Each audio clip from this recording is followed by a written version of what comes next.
Diplomatiques privilégiées avec la France se sont peu à peu développées dans différents domaines et ont pris diverses trajectoires. Et donc j'invite maintenant Monsieur Yves Carmona à venir nous rejoindre. Merci beaucoup.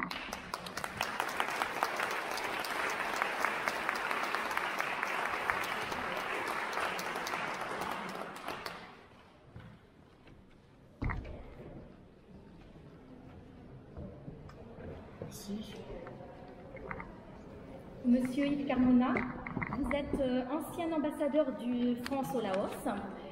Vous y étiez donc en mandat dans la période de 2012 à 2015 et vous avez mené une carrière de diplomate. Vous allez donc évoquer avec nous ces relations diplomatiques France-Laos avec un témoignage de ces relations que vous avez eu à cœur de développer pendant votre mandat d'ambassadeur de France au Laos, et les perspectives d'avenir relationnel entre la France et le Laos que vous avez essayé d'insuffler. Je vous laisse la parole. Merci beaucoup, et Monsieur l'ambassadeur, merci de cette invitation, Monsieur le Président du groupe d'amitié, merci d'être venu. Merci aussi à la direction d'Asie et à la sous-directrice d'Asie du Sud-Est. Voilà. Effectivement, je ne parle peut-être pas assez fort, donc il faut me le dire. Merci. En fait, je ne parlerai pas des relations diplomatiques parce que ce n'est pas mon rôle, ce n'est plus mon rôle.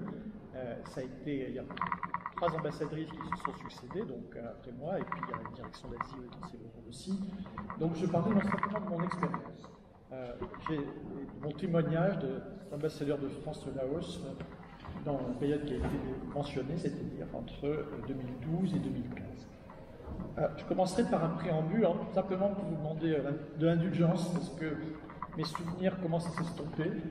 Ça commence à faire quelques années, et je n'ai pas pris de notes quand j'ai fait mon travail, mais je n'ai pas écrit de mémoire, et je n'ai pas l'intention de faire des mémoires.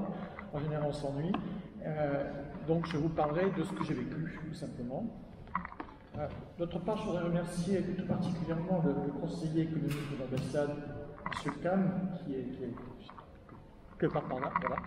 Parce que c'est lui qui a pris l'initiative, effectivement, de me faire venir. Et c'est la première fois que je suis amené à parler en public depuis ma retraite, en 2018. Alors évidemment, il peut y avoir des faiblesses dans ma mémoire. Et enfin, puisque je suis retraité, ma parole est libre. Et donc, je peux aussi, de temps en temps, dire des choses qui ne sont pas forcément agréables. Donc, merci également de les écouter. Ça n'empêche pas l'amitié. L'amitié peut s'accommoder de vérités qui ne sont pas toujours agréables. Et par exemple, je vais commencer par là, c'est mon introduction, mais nous n'avons pas toujours eu des relations diplomatiques. Entre 1978 et 1981, l'ambassadeur est parti. Pourquoi il est parti? Bon, c'est une longue histoire, mais il semble qu'un enseignant avait dit des choses agréables, et que donc ça n'a pas plu aux dirigeants laotiens de l'époque, et donc à ce moment-là, l'ambassadeur, il n'y a pas eu d'ambassadeur. Et puis c'est François Mitterrand, après son élection en 1981, qui a dit mais pourquoi il n'y a pas d'ambassade au Laos? Pourquoi il n'y a pas d'ambassadeur? Je crois qu'il y avait encore une ambassade, mais enfin en général, les intérêts sont gérés par quelqu'un d'autre, par une autre ambassade. Et il a renommé un ambassadeur à ce moment-là, ça s'est fait très rapidement, parce que le Laos était un pays francophone, et il tenait à ce lien de la francophonie qui perdure jusqu'à aujourd'hui. 2012, donc début de mon séjour, et cette concomitance n'est pas un hasard, il s'agissait avant tout de préparer la première visite historique du président de la République française, donc c'était François Hollande, qui venait depuis peu de temps pour être président, et qui avait aussi un cabinet très asiatophile, si je peux dire. Ça n'a pas été tout à fait le cas ensuite, Et donc, il a mené beaucoup de diplomatie, non seulement avec le Laos, mais de façon générale avec les pays asiatiques. Il était venu pour deux raisons. La première, c'était de pouvoir faire cette visite bilatérale auprès du président Tchounani, ce qui a donc été fait, c'était le 5 novembre 2012, mais en même temps de participer au sommet de l'ASEM, donc Asian Economic, je ne sais pas quoi, caucus, enfin comme ça.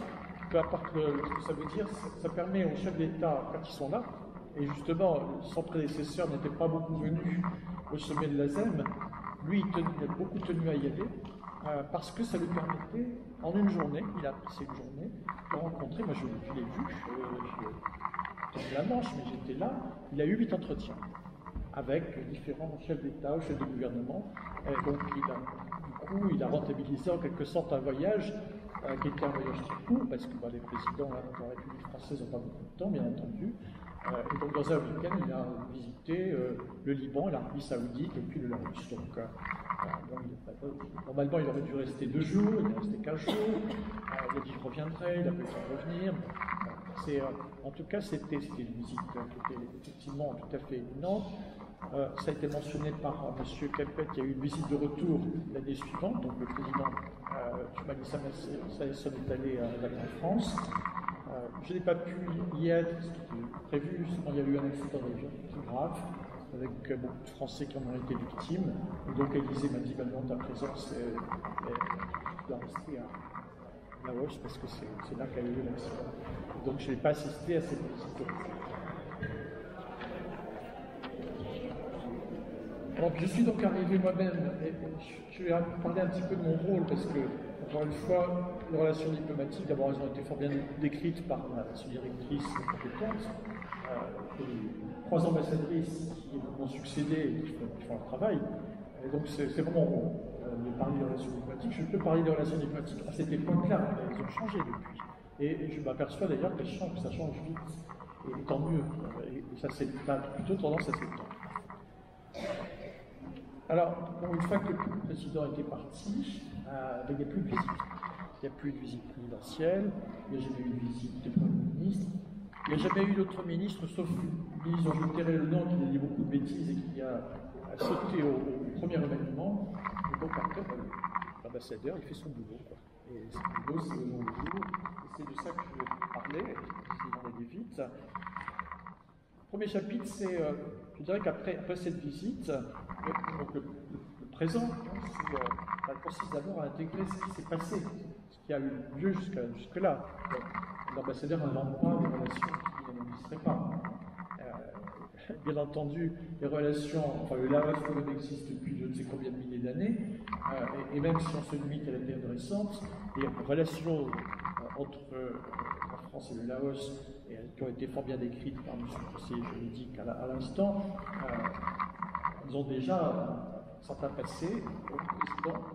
Le rôle une fois le président parti, le rôle de l'ambassadeur, c'est simplement de faire vivre cette relation, et en particulier sur le plan économique. Et je remercie le conseil économique de l'ambassade, parce que c'est lui qui a eu effectivement cette idée. Alors de quoi sont faites ces relations économiques? J'en oublie peut-être, mais je dirais que le gros morceau, c'est le barrage Nantung 2. Ça fait très longtemps que ce barrage est construit, il faut bien le préciser, sur un affluent du Mekong, non pas sur le Mekong lui-même, qui petit à petit, là aussi, si je peux dire, mais au départ c'est quand même EDF qui l'a créé, et quand moi j'étais là, c'était quelqu'un d'EDF qui s'en occupait, qui le gérait, qui le manageait au jour le jour, mais pour le Laos c'était extrêmement important, parce que le Laos vendait le courant électrique, le Laos avait l'ambition d'être la pile électrique des îles du Sud-Est. Il l'a été, je pense qu'il l'est de plus en plus. C'était une pièce maîtresse du développement économique, parce que le rôle du barrage, c'est pas seulement pour l'électricité.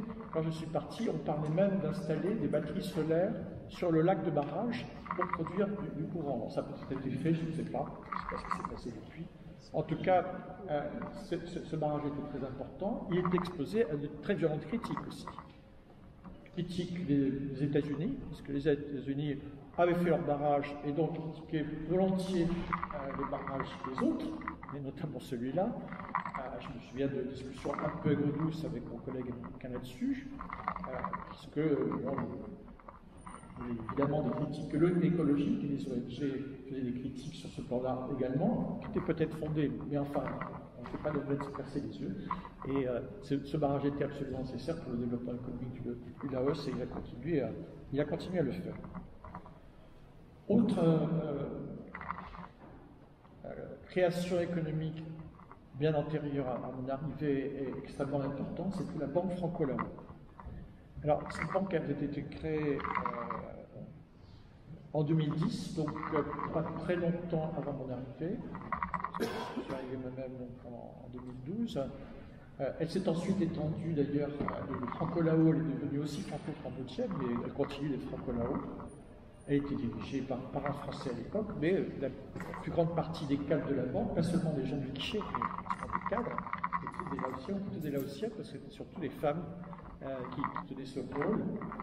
La banque, c'était devenue une des banques, très rapidement, une des banques les plus prospères et les plus estimées, en tout cas de Vientiane. Pour sa partie française, c'était une filiale de la BRED, la banque, je ne sais plus comment d'ailleurs, je ne peux pas vous développer ici, mais qui est une banque française, à un moment où, effectivement, le Laos cherchait à diversifier son partenariat économique.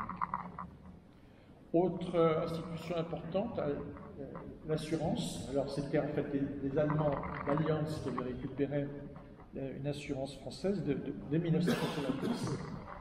Et en fait, ils avaient transmis ensuite cette assurance au Luxembourg, si bien qu'on avait un directeur français, mais en même temps, il fallait aussi, bien entendu, tenir compte des intérêts luxembourgeois dans cette assurance, qui existe toujours et qui a également été une assurance prospère, solide, sur laquelle on pouvait compter. Et puis, je vais vous parler de quelque chose de plus particulier, mais alors vraiment, j'ai un grand respect pour M. Chagnot, pour ne pas le nommer, parce que c'est lui qui a créé ça de toutes pièces. C'est une société qui s'appelait Agroforex, qui produisait du benjoin. Alors, le benjoin, personne ne sait ce que c'est. Le benjoin, c'est une plante. Et c'est avec cette plante que l'on fabrique des arômes tout à fait exceptionnels et qui trouvent ensuite à déboucher, entre autres en France, notamment en Grasse ou en parfum, mais ailleurs aussi. Et il faut vraiment vivre dans la forêt. Donc Francis Chagnot était plus heureux dans sa forêt que participer aux réunions qui avaient lieu à Vientiane. Notamment, il y avait une réunion des conseillers du commerce extérieur, il y venait, mais avec son caractère. Et il a toujours participé à ce dialogue franco-laotien. Lui-même était, dans une certaine mesure, laocisé. Il vivait là, et je pense qu'il va y rester simplement longtemps. Et puis, je ne voudrais pas ne pas citer, parce qu'il a joué un rôle extrêmement important, Adam, le groupe Adam, dont le patron à l'époque était Alain Daoud, et qui a été plein de bonnes idées, puisqu'il a lancé, alors, nous l'avons fait ensemble, il a lancé la revue de Vientiane, qui existe peut-être encore, ou qui n'existe peut-être plus, je n'en sais rien, qui a été un événement extraordinaire. C'est-à-dire que pour la résidence, je parlerai plus en détail dans un instant, mais la résidence de l'ambassadeur de France a servi à accueillir 300 convives. Donc, il y a eu un défilé de mode, enfin, c'était vraiment un gros événement. Il y a eu un événement public, officiel, etc., auquel j'ai participé évidemment, mais auquel j'ai participé effectivement. Il y avait d'ailleurs un sénateur qui était présent également au moment. Et puis, c'était pendant presque une semaine, en fait, c'était une espèce de fête de la présence française à Vientiane, puisque l'idée c'était ça, c'était de montrer au monde. Alors, je ne sais pas si le monde s'en est aperçu, mais en tout cas de montrer un peu partout, et en particulier en France, que la France restait présente. Et c'était nécessaire. C'était nécessaire parce que, bon, on va y revenir à l'instant, mais la position de la France, en tout cas la position de la France et la position de la francophonie sont quand même ébranlées. Donc, il faut constamment remonter au créneau pour qu'elle puisse être maintenue. Alors, il y aurait d'autres sociétés à mentionner, par exemple Paradise, qui produit d'excellentes glaces, et qui est une société française qui a été créée au Laos, et où elle prospère encore aujourd'hui, des échos. Et puis des restaurateurs, alors là, il y a beaucoup de restaurateurs français, mais il y a aussi beaucoup de restaurateurs laotiens de cuisine française, qui ont appris la cuisine auprès des Français, qui font de la cuisine française, alors parfois c'est mélangé, franco-laos, mais qui portent aussi le drapeau, ainsi dire, s'agissant de crêpes. Un ancien intendant a créé une crêperie qui, paraît-il, marche très bien. Je vais en rester là pour l'instant avec la restauration, mais j'y reviendrai peut-être. Et puis quand même mentionner une inauguration à laquelle j'ai eu la chance de participer la dernière année où j'étais au Laos, je pense que c'était en 2015, du groupe Essilor. Essilor fabrique des lunettes, comme chacun sait. Et Essilor avait fait une étude de marché, avait constaté que les pays asiatiques étaient sous-équipés en lunettes. Donc, l'usine a été créée, non pas à Vientiane d'ailleurs, mais à Savannakhet, qui est une zone industrielle franche, donc dans des conditions plutôt favorables, qui avait une excellente formation, et donc l'entreprise d'ailleurs était déjà implantée en Thaïlande. Donc, elle s'est implantée progressivement au Laos, en formant cette formation de longue durée. C'était 1 an de formation. Ses ouvrières plutôt d'ailleurs, d'abord avec les instructeurs thaïlandais, et puis ensuite pris les rênes. Et donc Lucie a ouvert au printemps 2014, et je crois 2015, et je pense qu'elle prospère depuis, enfin je suis sûr qu'elle prospère, parce que de temps en temps il y a encore des échos de presse sur ce qu'elle fait. Ça a été dit, et donc je ne vais pas insister, mais le développement du café est encore aujourd'hui, notamment parce que les agriculteurs sont tous des agriculteurs laotiens, un élément très important du développement, donc c'est dans la chaîne des Bolovènes, donc au-dessus des Paxé. Pas facile, parce que le marché mondial du café est très encombré, il y a du monde, et il faut se battre pour... mais moi je trouve du café du Laos de temps en temps dans les supermarchés, donc c'est formidable, et donc je voyais très souvent... le représentant c'est Malongou en fait qui achetait ce café laotien, qui fait ensuite le diffuser comme café équitable, parce qu'il était cultivé dans des conditions qui ne sont absolument pas d'exploitation du personnel, mais qui sont de façon, je dirais, assez normale, le fruit du travail d'agriculteurs laotiens. Alors, il faut mentionner aussi, parce que ça a une grande importance, la Chambre de commerce. En fait, la Chambre de commerce française avait cessé déjà d'exister, et elle s'était fondue dans une Chambre de commerce européenne, l'Exil. Et donc, ça suscitait évidemment des sentiments mélangés. Il y avait un certain nombre d'entrepreneurs français qui trouvaient que c'était dommage de ne pas porter le drapeau. Moi, j'étais favorable, parce que j'ai toujours pensé que de toute façon, on est plus fort avec l'Europe, dans tous les domaines, que quand on est tout seul. Et donc cette chambre de commerce européenne, c'est vrai qu'elle ne parlait pas beaucoup français, elle parlait surtout allemand. Elle était soutenue d'ailleurs financièrement par les Allemands. Mais il fallait y être. Donc moi je suis allé très souvent, il y avait des apéritifs, de rencontres, etc. Et bon, les Français y étaient aussi, parce que c'est important de nourrir le networking de cette manière-là.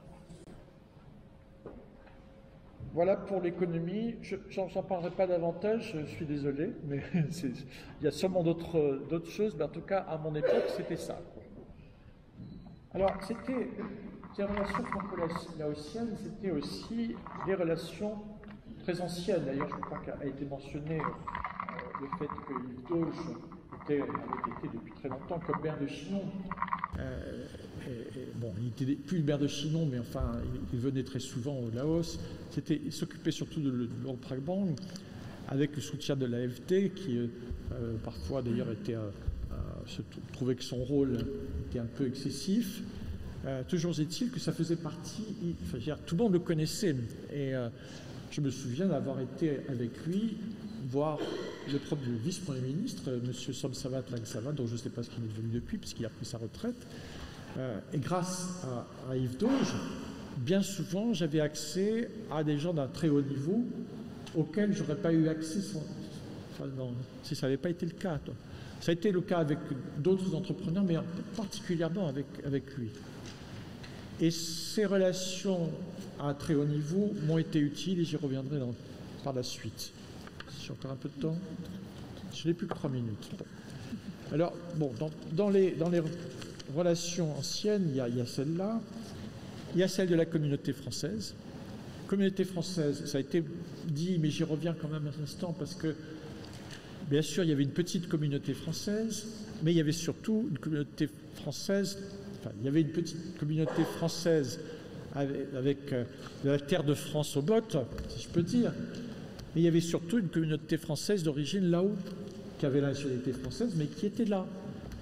Moi, j'ai connu, par exemple, quelqu'un que j'aimais beaucoup, qui était à Londres-Brabant, que d'ailleurs, il a été, je l'ai fait consul honoraire parce qu'il était là, j'avais besoin de quelqu'un sur place pour le faire. Et bon, sa femme lui avait dit, écoute, voilà, moi j'ai vécu avec toi en France pendant 30 ans, j'ai même appris le français, maintenant c'est ton tour. Alors, effectivement, et très sérieusement, il avait appris le lao, parlait bien, il était capable de parler avec tout le monde, il était très connu à Londres-Brabant, et il faisait un boulot remarquable, et puis disons, pour concrétiser tout ça, il est devenu consul honoraire. Plus sérieusement, je ne sais pas, en tout cas plus scientifiquement, eh bien, il y a 2 choses. Il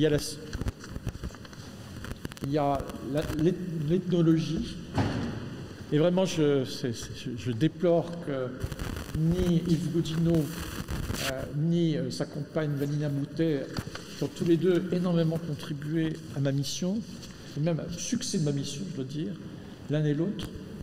Alors, l'un parce que, en ma présence, il a remis au président Hollande un énorme bouquin sur le Laos, dont il avait été le coordinateur. Du coup, j'ai le même, je l'ai chez moi et j'en ai lu au moins une partie. Voilà quelqu'un qui connaissait très bien, il avait fait du terrain, comme disaient les ethnologues, c'est-à-dire qu'il connaissait intimement le Laos. Et puis Vanina Moutet également, qui parlait très très bien, je leur parle au passé, mais non, j'espère pour elle qu'elle est encore active et qu'elle a l'occasion de retourner au Laos régulièrement. Alors elle n'a pas pu être ici parce que la date du colloque a changé, donc je regrette qu'elle soit absente. Mais j'ai fait un voyage en sa compagnie avec d'autres personnes qui a été vraiment une mission extraordinaire parce que j'avais à travers avec elle une interprète. Comme je n'avais pas d'interprète, donc jamais j'aurais pu me payer une interprète aussi bonne qu'elle.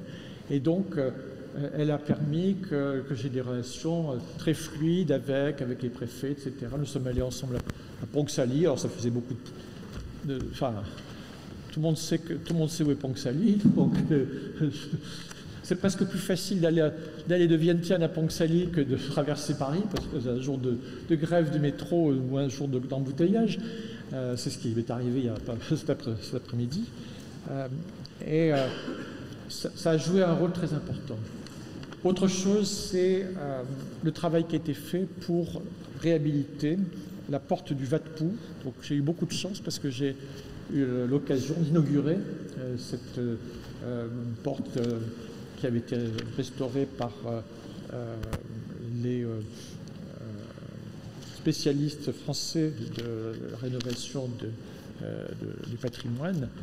Et donc j'ai fait cela, j'ai fait cette inauguration fin 2012.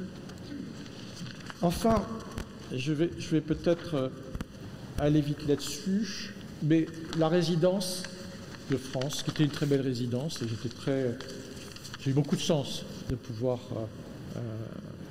y habiter, a été une résidence extrêmement active. Mon épouse y a joué un rôle considérable, elle a été présente tout le temps. Ce n'est pas toujours le cas, elle a été présente tout le temps, du début à la fin de mon séjour. Et nous avons fait vivre ensemble cette résidence. Nous y avons fait des événements constamment. Alors, j'en citerai 3. Déjà, le déjeuner du président Hollande, c'est quand même pas rien. La galette des rois. Donc, je me souviens qu'on avait fait une douzaine de galettes des rois. Donc, la plupart des fabricants, c'était des Laotiens, donc c'était un événement franco-laotien. Et puis la Fashion Week, nous avons été membres du jury de la Fashion Week. Donc nous avons organisé plusieurs fois, une fois dans la résidence et une fois à l'extérieur, ensuite à l'extérieur des hôtels, cette semaine de mode. Bon, ça paraît dérisoire, mais grâce à la Fashion Week, on a pu former un designer laotien, pas de Vientiane, mais de Savannakhet, un jeune. Et maintenant, il est devenu lui-même designer. Donc je lui ai trouvé, c'est presque un miracle, j'ai déjà pu ambassadeur, mais j'ai obtenu que l'école ESMOD à Paris le prenne gratuitement. Ils ont dit, ah, oui, bon, très bien, Laotien, parfait. On sait très bien que les Laotiens n'ont pas beaucoup d'argent, formidable. Donc il a passé un an à se former, puis quand il est revenu à Laos, parce qu'il est revenu, il aurait pu aller n'importe où dans le monde, mais il est revenu chez lui et il a créé des vêtements. Juste une minute pour dire que je dirais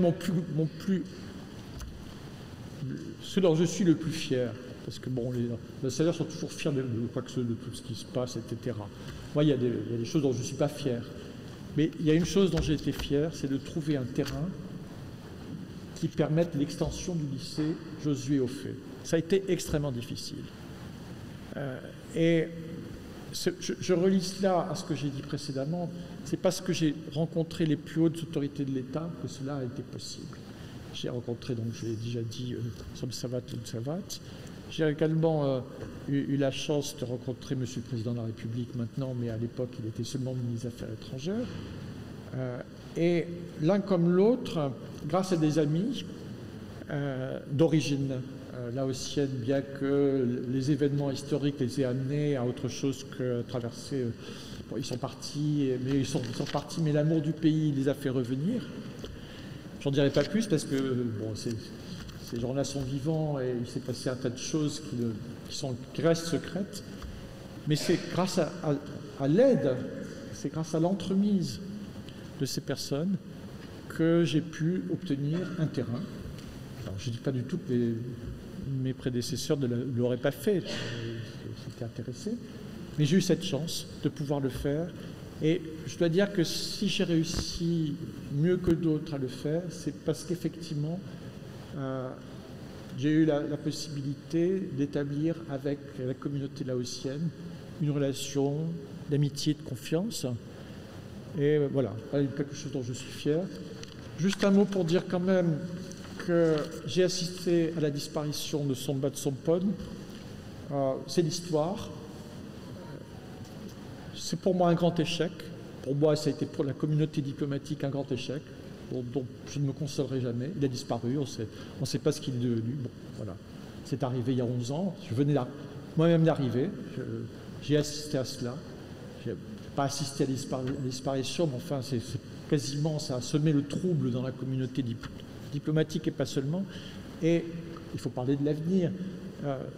Je suis convaincu que le Laos se développera d'autant mieux qu'il saura assurer une sécurité générale et notamment juridique à l'ensemble des ressortissants. En l'occurrence, c'était un Laotien, et de ses propres ressortissants, de façon qu'ils puissent développer leur pays. Il y a d'autres problèmes, chacun le sait. La Covid a frappé très dur, je le sais. Il y a aussi le réchauffement climatique. Je ne sais pas comment le Laos fait face à ce problème mondial. Je laisse d'autres en parler, mais je suis persuadé que le Laos fait tout ce qu'il peut pour y faire face. Je vous remercie. Merci de m'avoir laissé un peu de temps. Merci.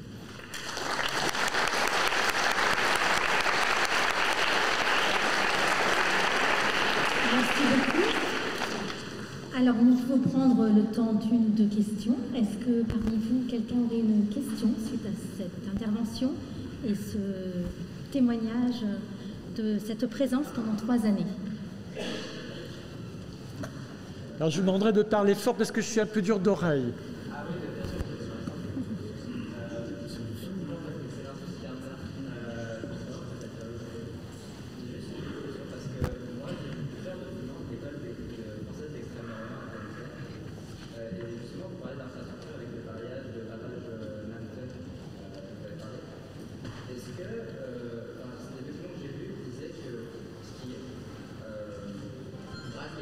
laotienne, c'est ses infrastructures. Est-ce qu'aujourd'hui la France et le Laos travaillent ensemble sur certains projets encore comme il y a actuellement avec le barrage de This is Laos, the land that was called the land of a million elephants.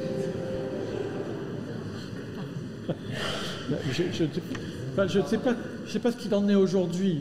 Et là, je laisserai d'autres qui sont plus compétentes que moi en parler. Moi, j'ai fait des pronostics qui se sont avérés faux. Je pensais que le train, qui est un élément extrêmement important, ne se ferait pas. Qu'il endetterait tellement lourdement le Laos que finalement il n'aurait pas lieu. Je me suis trompé, j'ai eu tort. Et alors, est-ce que ce train, qui est un investissement extrêmement important pour le Laos, qui permet à ce pays, d'une certaine manière, de se désenclaver, parce que n'oublions pas, c'est un pays enclavé, c'est quand même un gros handicap, et ce qui va permettre un développement plus accéléré du Laos, je l'espère, mais évidemment, je le prendrai un jour, le jour où je retournerai au Laos. Je me suis juré de le faire, et avec un ami, nous verrons. Peut-être que vous pourriez répondre, je ne sais pas. Moi, je ne sais pas.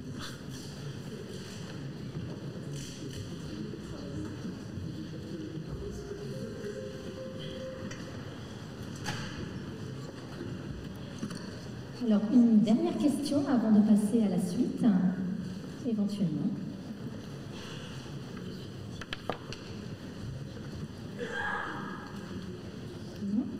Très bien.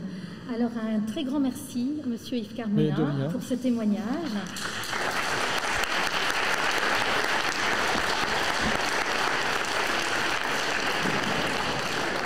Et avant de recevoir les intervenants suivants, nous allons regarder un petit clip vidéo qui a été réalisé par Monsieur Morakot de l'ambassade du Laos sur le Laos d'aujourd'hui.